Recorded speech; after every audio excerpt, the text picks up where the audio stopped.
الحمد لله نحمده ونستعينه ونستغفره ونؤمن به ونتوكل عليه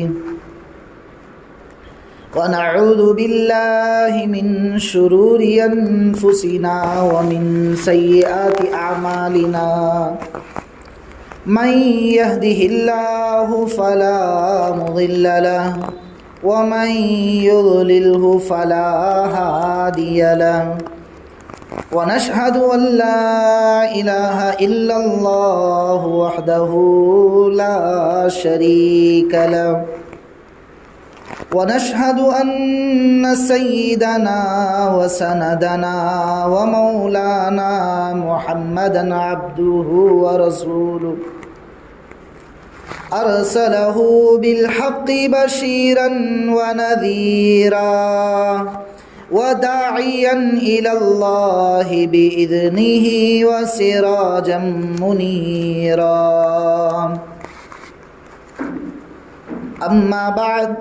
أعوذ بالله من الشيطان الرجيم بسم الله الرحمن الرحيم من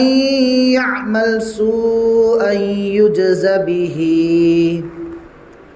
وقال تعالى في مقام آخر وضرب الله مثلا قرية كانت آمنة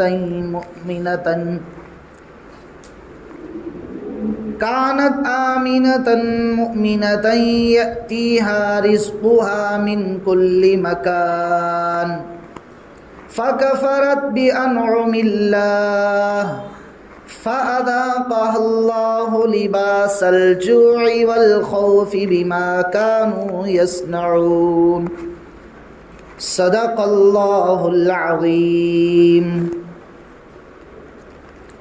محترم عزیز بزرگوں اور دوستوں، اللہ تبارک و تعالی کا بے انتہا فضل اور اس کا کرم ہوا کہ اللہ رب العزت نے ہم سب کو اپنی عبادت کے لیے اپنے گھر میں جمع فرمایا۔ عزیز بزرگوں اور دوستوں، زندگی اللہ رب العزت نے جو ہمیں عطا فرمائی ہے،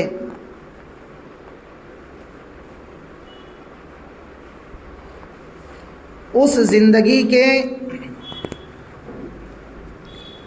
کچھ تقاضے اللہ رب العزت نے ہمارے ساتھ میں لگا دیے ہیں۔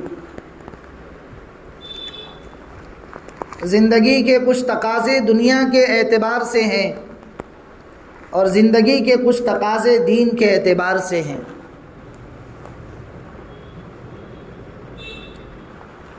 زندگی میرے عزیز بزرگوں اور دوستوں ضرورت کا نام ہے۔ جہاں ہم نے اپنی دنیا کے تقاضوں کو ضرورت سمجھ کر پورا کیا اور اپنے دنیا کے تمام طرح کے مسائل کو ضرورت کے طور پر حل کیا ہے، تو میرے عزیز بزرگوں اور دوستوں پھر دنیا اس کو بہت ہی مختصر نظر آئے گی، اور جہاں ہم نے دنیا کے تقاضوں کو خواہشات کے پیچھے لگا دیا اور خواہشات ہی کو دنیا سمجھ لیا اور اپنے مسائل سمجھ لیے، تو عزیز بزرگ اور دوستو خواہشات تو بادشاہوں کی بھی پورے نہیں ہوتے، ضرورتیں غریبوں کی بھی پوری ہو جاتی ہے دنیا میں، لیکن خواہشات جو ہیں وہ وقت کے بادشاہوں کے بھی پورے نہیں ہوتے۔ تو میرے عزیز بزرگوں اور دوستوں، اللہ رب العزت نے ایک بہت ہی مبارک زندگی اور بابرکت والی زندگی ہمیں دی ہے۔ اس زندگی کو مجھے اور آپ کو ضرورت کے درجے میں رکھ کر زندگی گزارنی ہے۔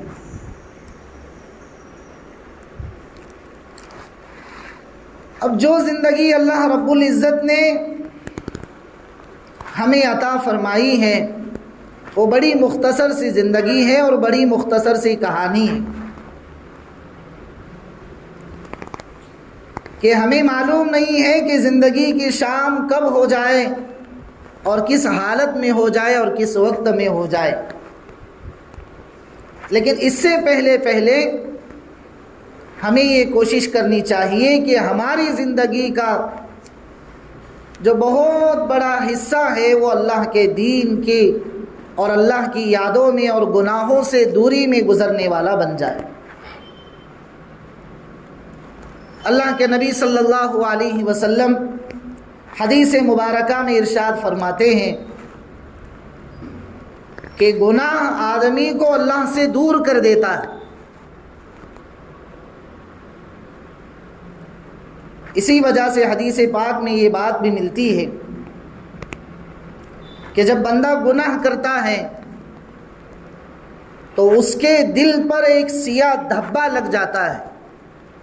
ایک سیاہ داغ لگ جاتا ہے۔ جب آدمی گناہ سے توبہ نہیں کرتا، گناہوں سے معافی نہیں مانگتا، اس وقت تک وہ گناہ کا دھبا اس کے دل پر لگا رہتا ہے، اور جیسے جیسے گناہوں میں وہ مبتلا ہوتا ہے اسی طریقے سے اس کے دل پر سیاہ نقطے اور دھبے لگنا شروع ہو جاتے ہیں، اور دیکھتے ہی دیکھتے اس کا دل ایک سیاہی کی شکل اختیار کر لیتا ہے، اور ایسی دل میں قساوت آ جاتی ہے کہ اس قساوت قلبی کی وجہ سے آدمی اللہ سے دور ہو جاتا ہے۔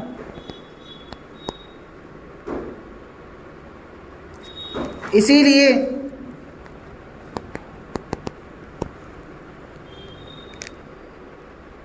گناہوں کی وجہ سے اور گناہ ہونے کے بعد معافی کے نہ مانگنے کی وجہ سے عزیز بزرگ اور دوستوں بعض مرتبہ آدمی علم سے محروم ہو جاتا ہے۔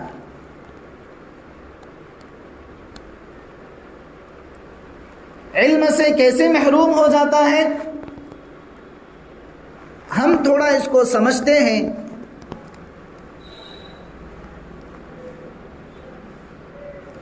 علم نام ہے دو چیزوں کا،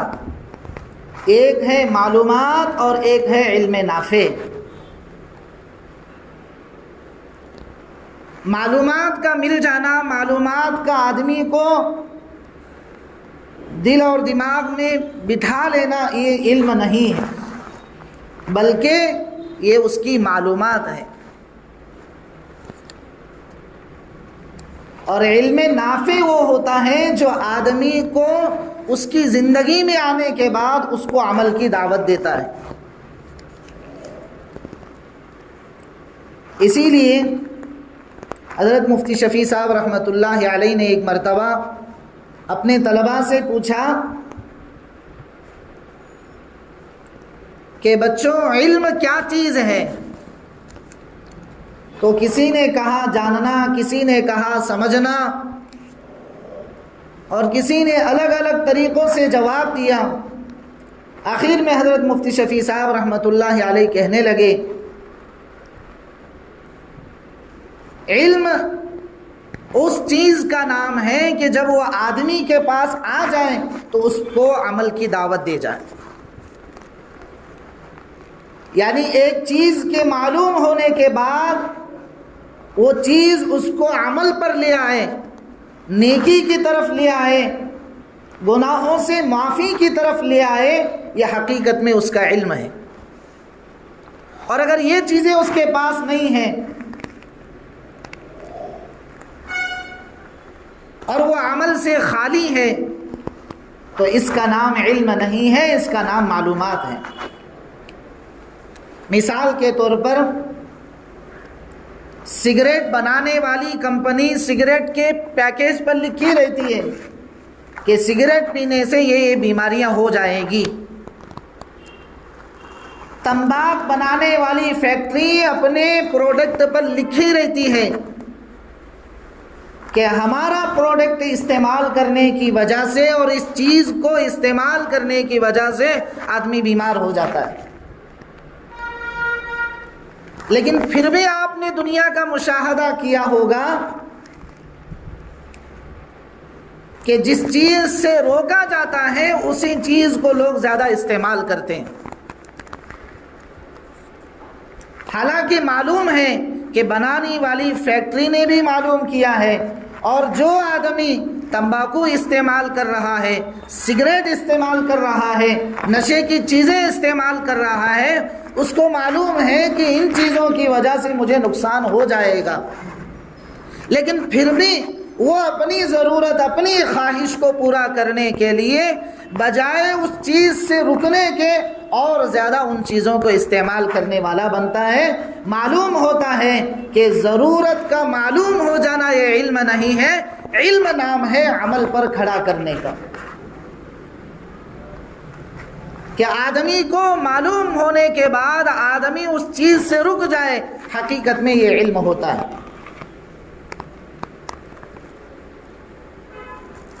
حضرت امام شافعی رحمۃ اللہ علیہ اپنے استاد سے پوچھنے لگے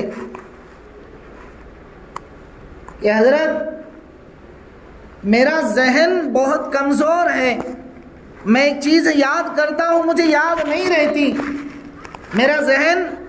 کسی بھی چیز کو اپنے اندر محفوظ نہیں کر سکتا، میں یاد کرتا بھی ہوں تو بھول جاتا ہوں۔ تو حضرت نے انہیں نصیحت کی کہ گناہوں سے معافی مانگ لو، گناہوں سے توبہ کر لو، اور گناہوں سے بچنا یہ علم نافع کا آ جانے کا ذریعہ ہے۔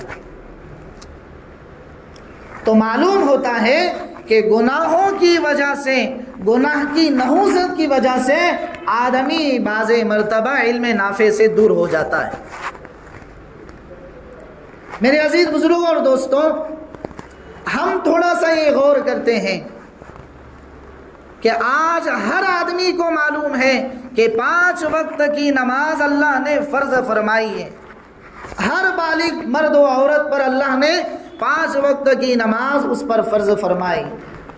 اگر صاحب نصاب ہو جائے تو زکوٰۃ فرض کی، اگر صاحب استطاعت ہے تو اللہ نے حج فرض فرمایا، رمضان کے روزے فرض فرمائے۔ پھر بھی میرے عزیز بزرگوں اور دوستوں، ہمارا اکثری طبقہ وہ ملتا ہے جو ان چیزوں کو جان بوجھ کر چھوڑتا ہے۔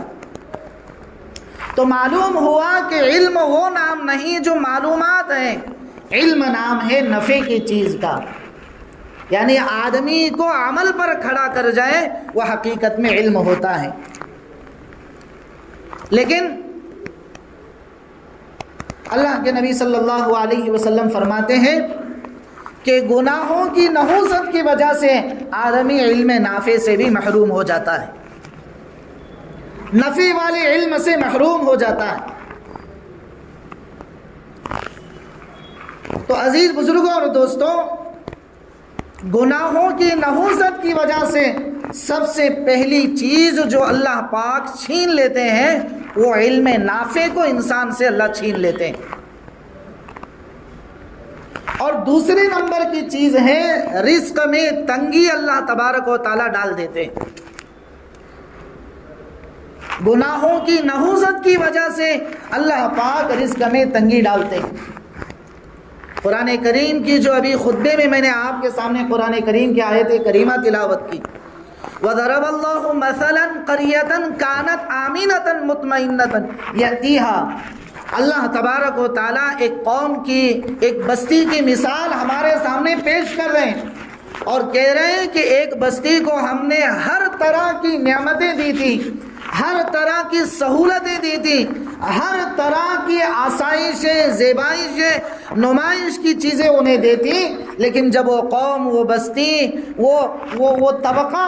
اللہ کی نافرمانی پر اتر گیا تو اللہ تبارک و تعالیٰ نے ان کے ساتھ میں خوف کا لباس پہنا دیا،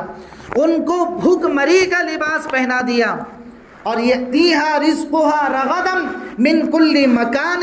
ہر طرف سے اللہ تبارک و تعالیٰ ان کی روزی روٹی کا انتظام کر چکے تھے، لیکن جب وہ قوم، وہ بستی، وہ گاؤں، وہ شہر والوں نے اللہ کی نافرمانی کی، گناہوں سے زندگی گزاری، تو اللہ تبارک و تعالیٰ نے جو چیزیں انہیں دی تھی ان چیزوں کو چھین لیا۔ فَكَفَرَتْ بِأَنْعُمِ اللَّهِ، اللہ کی نعمتوں کی ناشکری کی، فَأَذَاقَهَا اللَّهُ لِبَاسَ الْجُوعِ وَالْخَوْفِ بِمَا كَانُوا يَصْنَعُونَ، اللہ تبارک و تعالیٰ نے بھوک مری کا خوف، بھوک مری کا ڈر ان کے اندر ڈال دیا، جس کی وجہ سے وہ لوگ اللہ کی نعمتوں سے محروم ہو گئے۔ تو فرماتے ہیں کہ گناہوں کی نحوست کی وجہ سے بعض مرتبہ لوگوں کو رزق حلال میں تنگی آ جاتی ہے۔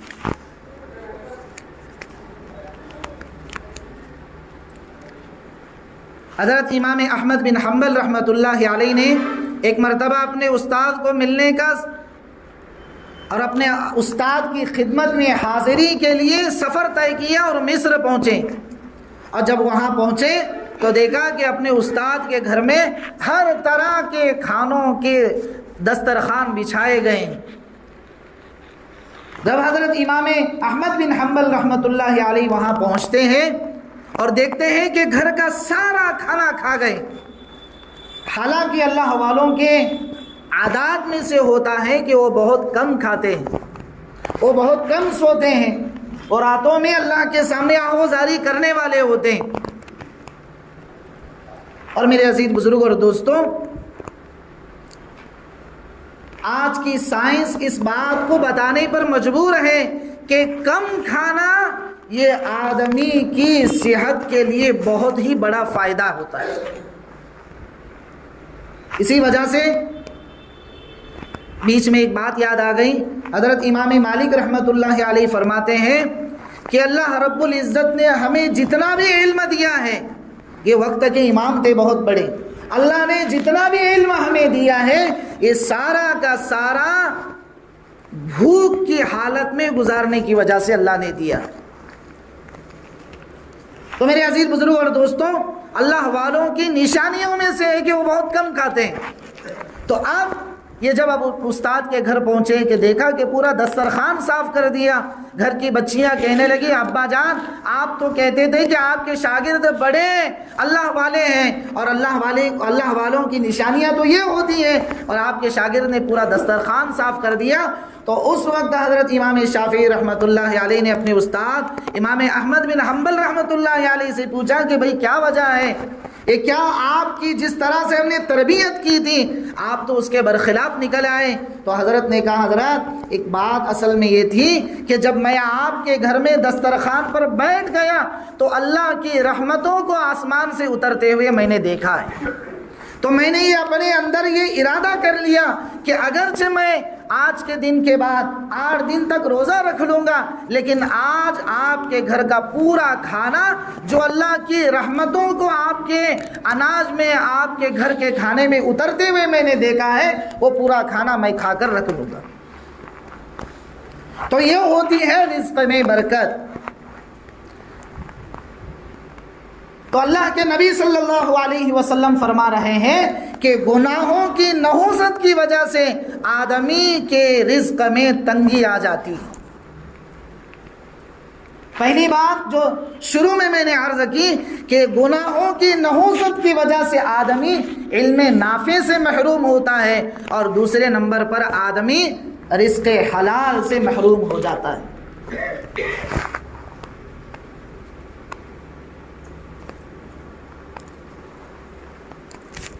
میرے عزیز بزرگوں اور دوستوں، تیسرے نمبر پر گناہوں کی نحوست کی وجہ سے آدمی اللہ سے دور ہو جاتا ہے۔ اللہ سے دوری کا مطلب یہ ہے کہ آدمی کو اپنی نمازوں میں لذت نہیں رہتی، اللہ کی یاد اسے وحشت لگتی ہے، وہ جب مسجد میں آتا ہے تو گھبرا جاتا ہے کہ کب نماز پڑھو اور کب باہر چلے جاؤ۔ یہ اللہ سے دوری ہے۔ تو اللہ کے نبی صلی اللہ علیہ وسلم فرما رہے ہیں کہ گناہوں کی نحوست یہ ہوتی ہے کہ آدمی اللہ سے دوری اختیار کر لیتا ہے۔ اور چوتھے نمبر پر فرماتے ہیں کہ انسانوں سے آدمی کو وحشت ہو جاتی ہے، یعنی وہ اللہ والوں کی مجلسوں میں، دین کے کاموں میں، دین کی محنتوں میں اپنا حصہ نہیں ڈالتا ہے، بلکہ وہ ڈرتا رہتا ہے کہ کہیں ایسا نہ ہو جائے کہ میرے گناہوں کی نحوست اور میرے گناہوں کی فہرست کہیں میرے دوستوں پر ظاہر نہ ہو جائے، اس لیے وہ ہمیشہ دور دور دور رہتا ہے۔ اسی لیے اللہ کے نبی صلی اللہ علیہ وسلم فرما رہے ہیں جو آدمی گنہگار ہوتا ہے اس کو کبھی اللہ والوں کی، دین کے کاموں کی، دین کی مجلسوں کی، دین کی محنتوں کی مجلسیں اچھی نہیں لگتی ہیں، اور وہ انسانوں سے دوری اختیار کرتا رہتا ہے اور ہمیشہ تنہا رہنا پسند کرتا ہے۔ اور پانچویں نمبر پر بتاتے ہیں کہ بننے کے کام بھی گناہوں کی نحوست کی وجہ سے بگڑ جاتے ہیں۔ آج یہ دیکھنے میں آتا ہے کہ ہر ملنے والا اپنی پریشانی سامنے رکھتا ہے کہ ہمارا یہ کام بننے والا تھا اور اچانک بگڑ گیا، ہمارا یہ کام ہونے ہی والا تھا کہ اچانک کہیں کسی چیز کی وجہ سے وہ کام ہمارا بگڑ گیا، میرا یہ کام ہونے ہی والا تھا کہ اچانک کسی حادثے کی وجہ سے وہ میرا کام رک گیا۔ یہ میرے عزیز بزرگ اور دوستوں اللہ کے نبی صلی اللہ علیہ وسلم کی بتلائی ہوئی تعلیمات ہیں کہ جو آدمی گنہگار ہوتا ہے اس کے بننے کے کام بھی بگڑ جاتے ہیں۔ اور چھٹے نمبر پر فرماتے ہیں کہ لذت قلبی سے آدمی محروم ہو جاتا ہے۔ لذت قلبی کیا ہے؟ آدمی کے دل میں نہ اچھی چیز کا اثر باقی رہتا ہے، نہ گناہ کی چیز کا اثر باقی رہتا ہے، بلکہ وہ ایک بے حس انسان بچ جاتا ہے کہ جس کے یہاں کسی چیز کا اثر نہیں، نہ اچھی چیز کو اثر ہے نہ بری چیز کا اثر ہے۔ جیسے آدمی کو بخار آ جائے، بیمار ہو جائے تو ڈاکٹر سے وہ شکایت کرتا ہے کہ ڈاکٹر صاحب میری زبان کی لذت ختم ہو گئی، نہ مجھے کڑوا پن اچھا لگ رہا ہے، نہ کڑوا پن کا کڑواہٹ محسوس ہو رہا ہے، نہ مٹھاس کی چیز کی مٹھاس میری زبان پر اس کا اثر باقی رہا ہے، بلکہ سب کچھ ختم ہو گیا ہے۔ تو ڈاکٹر اس کو صلاح دیتے ہیں کہ بھائی کچھ دن گزر جائیں، ہمارا جو کورس تمہیں دیا گیا ہے اس کو پورا کرو، تو تم جو پہلی حالت میں تھے کہ تمہیں کڑوا پن کا کڑواہٹ بھی محسوس ہو رہا تھا اور میٹھی چیز کی مٹھاس بھی محسوس ہو رہی تھی، وہ دوبارہ لوٹ کر آئے گی۔ اسی لیے حضرت علامہ کشمیری علیہ الرحمہ جب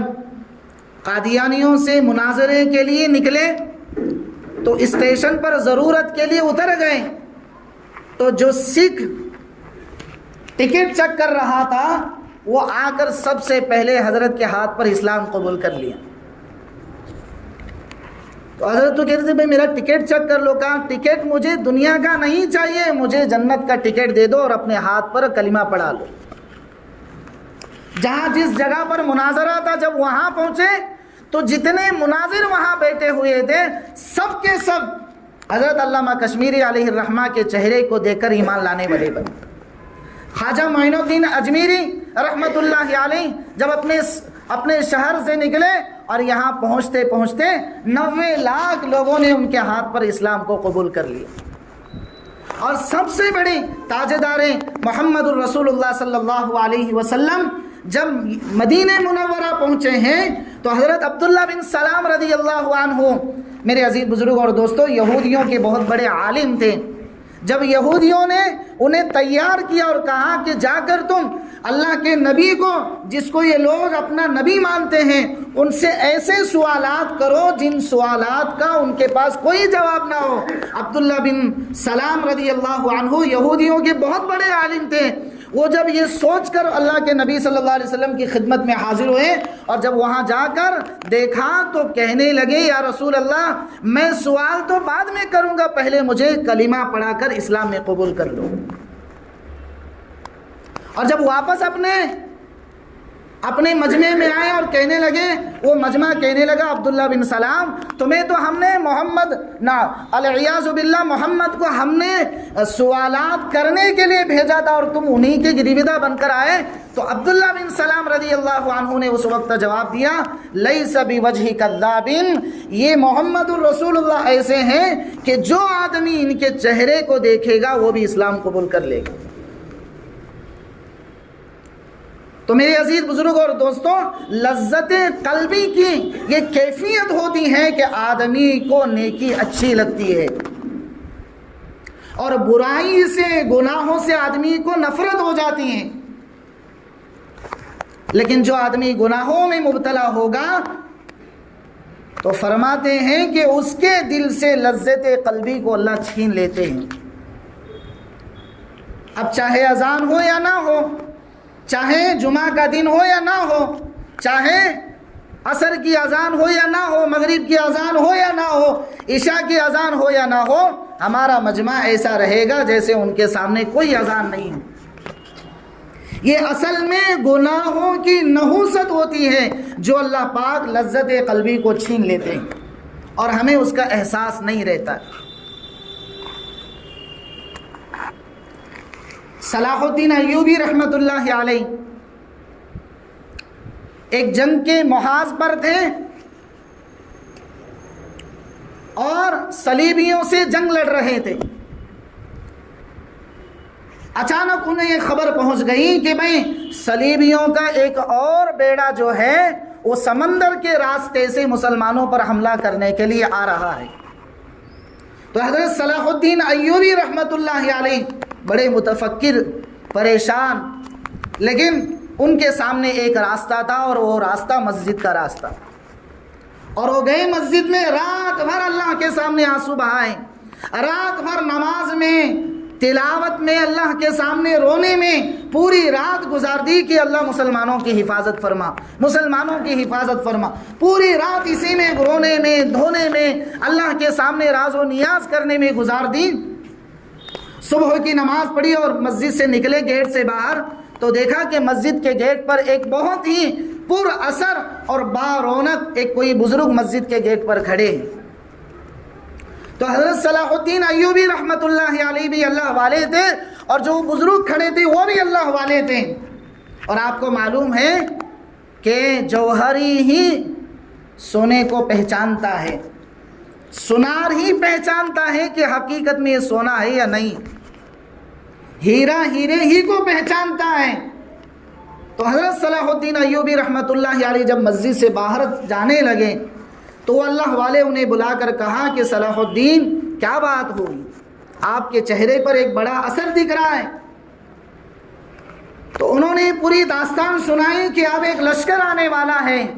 یہاں تو جنگ شروع ہے صلیبیوں سے، لیکن اب دوسرا لشکر آ رہا ہے، مسلمانوں کی تعداد تو بہت کم ہے، اب مجھے یہ فکر ہوئی ہے کہ میں سامنے کے دشمنوں سے لڑوں یا جو یہ دوسرا لشکر آ رہا ہے اس سے لڑوں، اس لیے میں تھوڑا پریشان ہو گیا۔ تو حضرت وہ جو گیٹ پر کھڑے تھے اللہ والے وہ کہنے لگے فکر نہ کرو، رات میں وہ جو سمندر کے راستے سے جو فوج آ رہی تھی وہ رات ہی میں پانی میں ڈوب کر مر گئی۔ حضرت صلاح الدین ایوبی رحمۃ اللہ علیہ اس خبر کو سنے اور چلے گئے، جہاں جنگ شروع تھی وہیں اس میں مشغول ہو گئے۔ تھوڑی دیر کے بعد ایک خبر سنانے والا مخبر آیا اور خبر سنایا کہ حضرت جو بیڑا آنے والا تھا اور ہمیں برباد کرنے کے لیے سمندر کے راستے سے آ رہا تھا وہ رات میں سمندر کی موجوں میں ڈوب کر مر گیا ہے۔ حضرت صلاح الدین ایوبی رحمۃ اللہ علیہ کو ان بزرگ کی بات یاد آ گئی۔ میرے عزیز بزرگ اور دوستوں، مجھے آپ کے سامنے یہ تاریخ کا واقعہ پیش کر کے یہ سمجھانا ہے کہ نیکی کا اثر یہ ہوتا ہے، رات بھر اللہ کے سامنے رونے کا اثر یہ ہو رہا ہے کہ انہیں اللہ تبارک و تعالیٰ ان کے آنسوؤں کے، ان کے رونے کے اور رات بھر اللہ کے سامنے آنسو گرانے کا بدلہ اللہ نے یہ دیا ہے کہ ان کے آنسوؤں کے بدلے میں اللہ پاک نے دشمن کے فوجوں کو سمندر میں ڈبو دیا۔ تو یہ لذتیں قلبی ہیں جو گناہوں کی نحوست کی وجہ سے اللہ تبارک و تعالیٰ دل کے لذت کو چھین لیتے ہیں۔ ایک بادشاہ ایک مرتبہ سفر کر گئے تو راستے میں دیکھا کہ اپنے ہی نوکر کا ایک بہت بڑا باغ انار کا لگا ہوا ہے۔ کس کا باغ ہے؟ انار کا باغ۔ تو بادشاہ سفر میں تھے، تھک گئے اور انہیں ایک ٹھنڈے چیز کی مشروب کی ضرورت پڑ گئی۔ تو جو خادم تھا وہ کہنے لگا حضرت میرا باغ بازو میں ہے، ہم وہاں چلے جاتے ہیں۔ جب وہاں پہنچے تو بادشاہ نے کہا بھائی کہ انگور کا باغ ہے، انار کا باغ ہے، تو اسی کا جوس ہمیں پلا دیں۔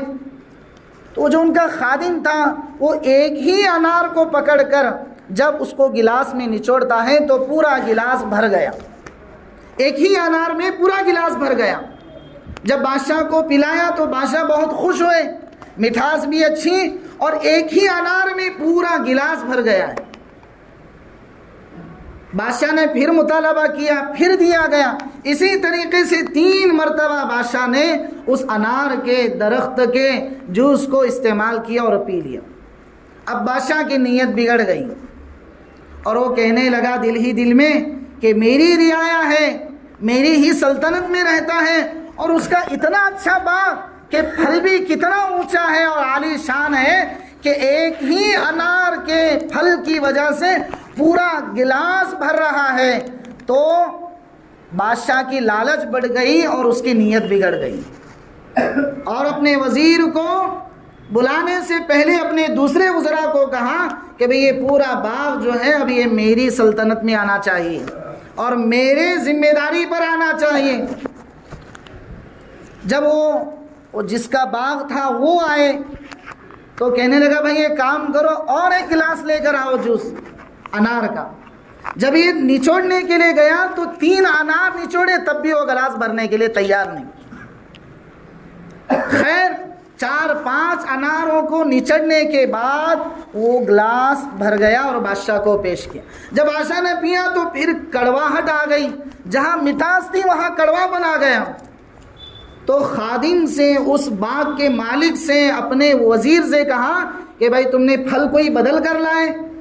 تو وہ کہنے لگا نہیں، وہ اسی درخت کا یہ انار ہے، اسی درخت کا یہ پھل ہے۔ تو جب خادم کے سامنے یہ بات آئی تو خادم کہنے لگا حضرت اصل بات یہ ہے کہ آپ کی نیت بگڑ گئی، جس کا اثر اللہ تبارک و تعالیٰ نے پھلوں میں دکھا دیا۔ ہاں، آج ہمارے مارکیٹوں میں جو مہنگائی ہے یہ ہمارے گناہوں کا اثر ہے جو اللہ تبارک و تعالیٰ وہاں دکھا رہے ہیں۔ آج جو مہنگائی آسمان کو چھو رہی ہے اس میں کسی کا کوئی قصور نہیں۔ حقیقت یہ ہے کہ میرے عزیز بزرگ اور دوستوں، ہم گناہوں کی اتنے عادی ہو گئے کہ ہمیں ہماری گناہوں کی نحوست کی وجہ سے اتنی مہنگائی آج مارکیٹ میں بن گئی۔ تو میرے عزیز بزرگ اور دوستوں، آپ کے سامنے میں یہ بات عرض کر رہا تھا کہ گناہوں کی نحوست کی وجہ سے اللہ تبارک و تعالیٰ ان چیزوں میں بے برکتی کو لاتے ہیں جو میں نے آپ کے سامنے 8 ابھی گنا دیے ہیں۔ تو ہم تمام یہ نیت کریں گے انشاءاللہ کہ ہم گناہوں سے بالکل پرہیز کریں گے اور انشاءاللہ ایک نئی زندگی کا سفر شروع کریں گے انشاءاللہ۔ اللہ تعالی ہم سب کو عمل کی توفیق عطا فرمائے۔ بھئی سنت جو نہیں پڑھیں وہ سنت سے فارغ ہو جائے۔